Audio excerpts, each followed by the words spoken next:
Hello and good morning and welcome to another Inside Leisure with me, Zoe Cooper. Our Inside Leisure chats are where we talk to people from across the leisure industry to find out how they've been getting on during lockdown and their future plans. Morning, Nick. Great to have you today on Inside Leisure. So how have you been getting on during lockdown? What have you been up to? Yeah, well, strangely enough, I have been able to spend a bit more time doing my fitness, which has been really good. I think like everybody else, Zoom has become the thing to do. I'm having 5-hour simps per board meetings and things like that, but which are incredible. But it works incredibly well, surprisingly enough. Yeah, starting to get back to clients as well, although not always on site, but they're certainly using Zoom strongly. And of course, within Bigwave itself, we're using Teams. We're still not back in the office, so we're all on Teams. And again, surprisingly, that's working well. In fact, we've actually delayed our start date back to get back to the office, just because it's working pretty well. And I guess most of our team, I'm probably the least digitally capable of the team. Yeah, they're all youngsters who absolutely love it, and they're really good at it and they're comfortable with it. So yeah, it's been an interesting time. Thanks. Yeah. So it's been interesting because I think the biggest thing for me is being able to get the fitness going is been great. I spend a lot of time traveling normally, so that's made a big difference. Thanks. Oh, good. So Bigwave, just give us a bit of an overview, and of course your leisure background. Yeah, right. Bigwave Media is a business growth organisation. We help businesses to grow across a number of industries. So we're known for leisure.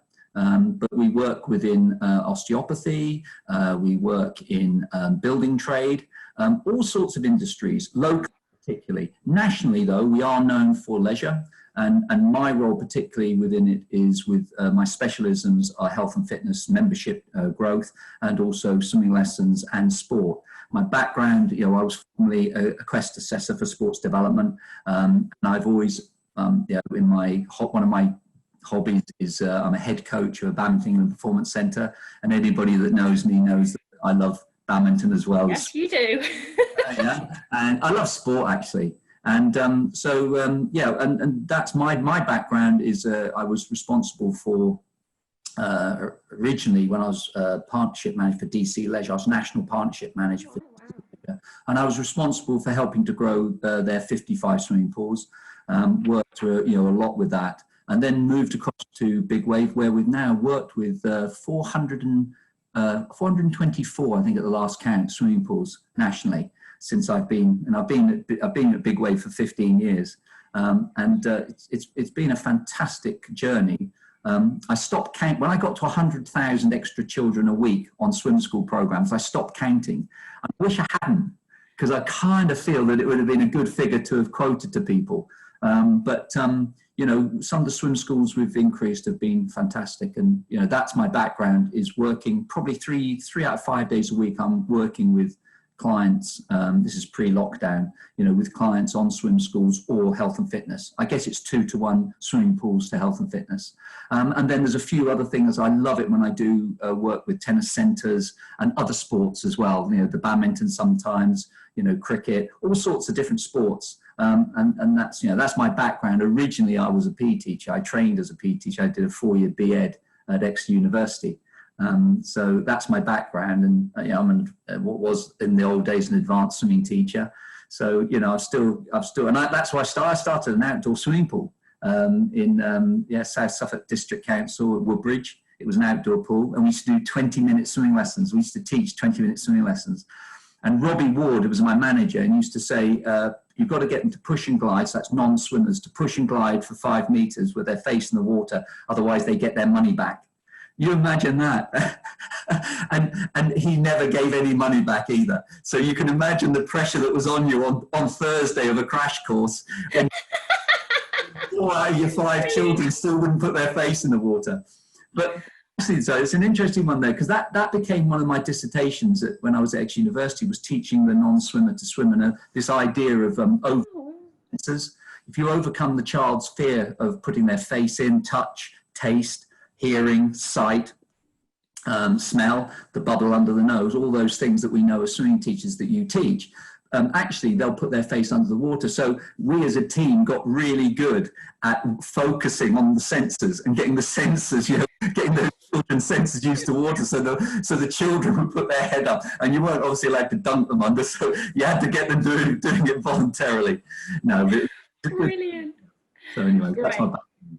No, great. So STA and Bigwave Media have obviously teamed up to offer a free at distance market potential audit, which is amazing. So could you just give us a bit of an overview, and perhaps if any leisure operators or swim school operators are watching this, they can kind of understand the process and how they can access that? I think I'd probably divide it into pre-COVID and post-COVID. Yeah.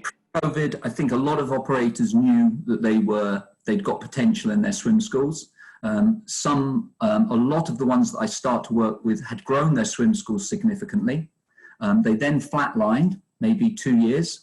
They'd maybe spoken to a few people, maybe other operators, to sort of say what they've done and what they haven't, and found, well, look, we've plateaued. And one of the big ones, one of the bigger ones that I did on that, got to the stage with big contract. It was over 40 sites.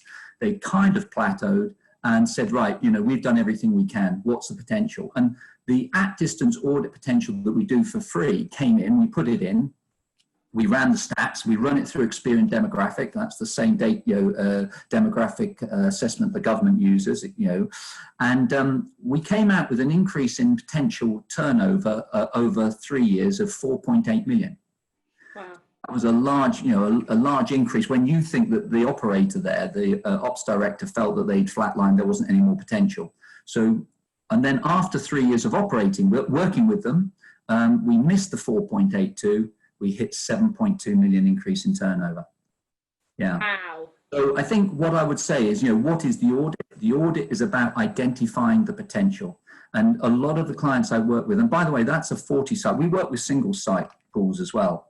And again, I had a pool operator come to me. He had 500 children in quite a small pool. And he said, Nick, the demand is crazy. We've got a waiting list that's absolutely huge. So we looked at it, and their demand in the local area was 3,500 children needed swimming lessons. So no wonder, with only 500 max, you could see the demand was massive. So we started to talk to them about how we could realize that. And then this is what moves me across to the post-COVID scenario. The same things that we're working on pre are still applicable. Yes, the restrictions are more, the programming has to be different, the way we operate swimming lessons with social distancing has to be different, but of course the same ideas and thoughts about how do we get more children in and coming through the system smoothly and in a sort of almost with anticipating what the problems are going to be. What's the next stage they're going to go to? And is there a teacher to teach that stage? It's that simple stuff. But that's what we work with clients on. And of course, on that particular pool, things went so well. I think they got up to 1,000 children in their standard pool. They actually had an outdoor pool that the council ended up covering over, and on the basis that they could see the growth and on the figures we've done. And for me, Zoe, that's where my audits get really exciting, is when on a 5-site contract, we're used to attracting capital for health and fitness because people can see the benefit of investing in that. But I love it when I start doing the kind of work that we've done, where you put 7.2 million and they start investing capital in swimming pools. That's when you start to see. So what is the value of the audit? How I would answer you, even post-COVID, of course there are restrictions. Of course the growth is going to be different. I'm not going to sit here and say I'm a specialist at it because it's still very new. A lot of my clients haven't opened yet. We're still talking to them, some of the practices and procedures. But what is so exciting, it just opens up other opportunities. And the thing that I'd say to anybody listening to this is, this is the time to look at your programming. You're never probably going to get this opportunity again. Well, hopefully you won't. Hopefully we don't relapse. And hopefully we don't have the opportunity is to look at your program and work with the national governing bodies, with yourselves, to talk through how the program is best laid out going forward. Because there's groups now that are prepared to listen. They understand the predicament that a lot of the operators are in, both financially, commercially, and they are much, in my experience up to now, and as I said, it's only a few weeks more than a few other people, I think, is that they are willing to talk to the operator because they understand the problem. And particularly where some of the figures that have been quoted around about the number of swimming pools that may have to close, is a very serious thing. And it's the one thing that I guess if I think I've got a part to play in all of this, is to start helping pools to, not to close, and for operators to be able to come to us to do the assessment, do the audit, and identify the kind of potential that we can help them deliver over 3 and 4 years. And I did one this morning, actually. I did it yesterday, but I sent it off this morning to a council, and it was health and fitness assessment as well as swimming development. But the swimming development one was coming out at 441,000 in turnover, 3 to 4 years. And that's with a councillor who thinks, again, that they've maxed out on the number. And our track record is that we do deliver on that. So we're pretty confident that that 441,000 will probably do 500,000, if not more. And that's where it gets exciting, because that could be very significant for that particular, operator, that business development manager. And him going forward to his team, knowing he's got a company like us with a track record who supports that. Because the next stage after the audit will be to go and present those figures to the team. And that's when they can really ask questions, serious questions on how are you going to do that, Mr. Masson, Mr. Commercial Director, how are you going to deliver that? And I guess that's where I have, I'm very fortunate to work with yourselves and some of your members and some really good operators. Nick, sorry, never mind your dogs and the squirrel. My husband's just come in and asked for 20p, and now my daughter's walking in. Brilliant. No, sorry, Nick. This is great, isn't it? I'm actually recording this, Andy. He's like looking at me like, oh no. Oh no. Actually, it's a good way to stop me, actually, because I'm probably going on a bit. Money box, Andrew. Oh no. 20p. They're trying to go swimming, and lockers only take 20p. Really? And we've utilised all the 20p's. Yeah. Oh, I haven't heard that for a long time. 20. I know. So we've got no 20p's. Is that 20p retain or 20p return? No, you don't get it back. Hence why we're at 20p. There you go. That's it. Yeah. Yeah, I'm so sorry, Nick. That's right. Yeah, no. It's quite funny though. At least it hasn't been my dogs. Yeah. Brilliant. Do you want to finish that bit off, or? Well, I think going back to the question, it's about identifying market potential.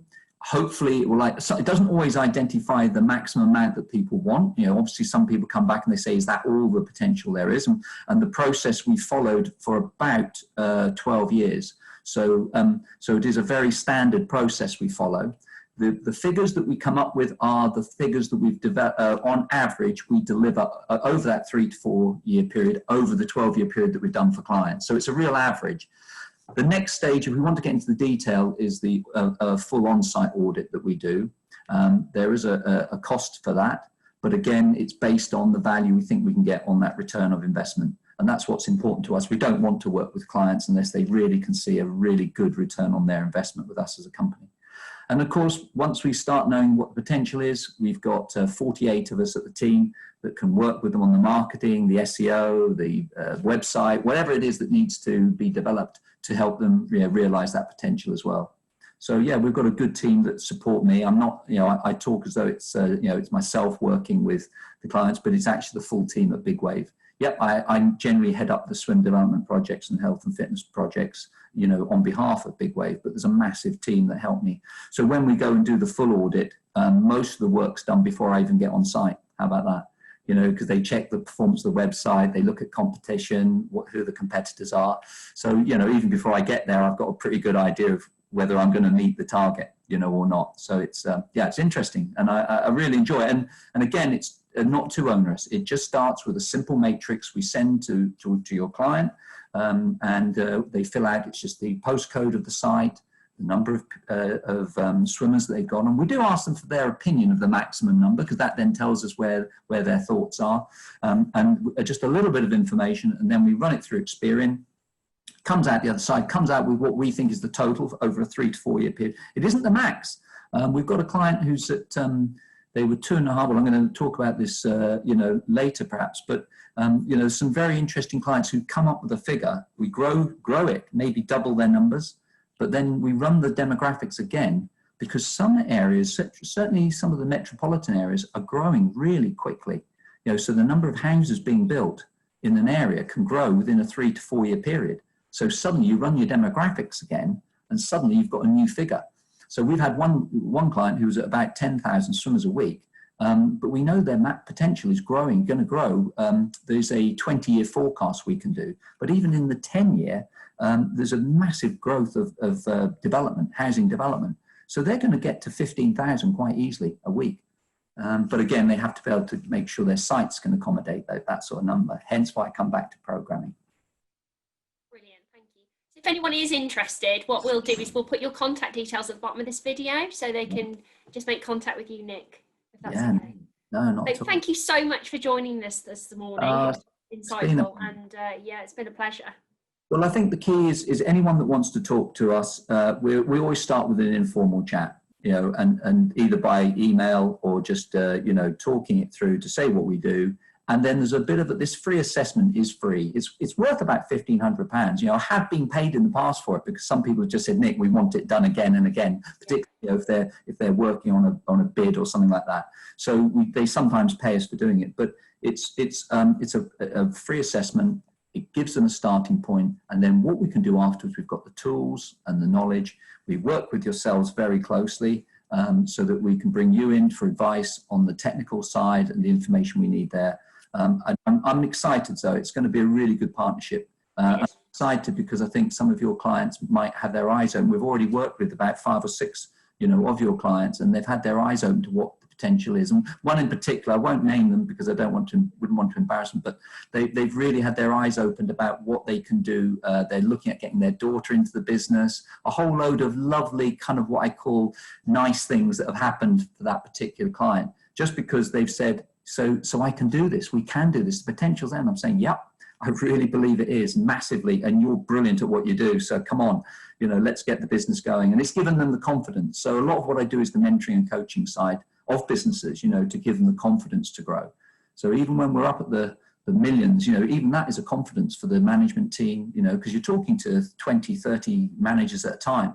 But when you have a belief in your approach and what you're doing, it kind of, you share it with them, and then they get confident. And then when the figures, like I said, one of my clients has gone from 2,500 children to 9,800 a week.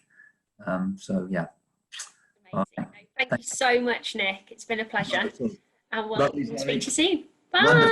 Yeah, bye-bye.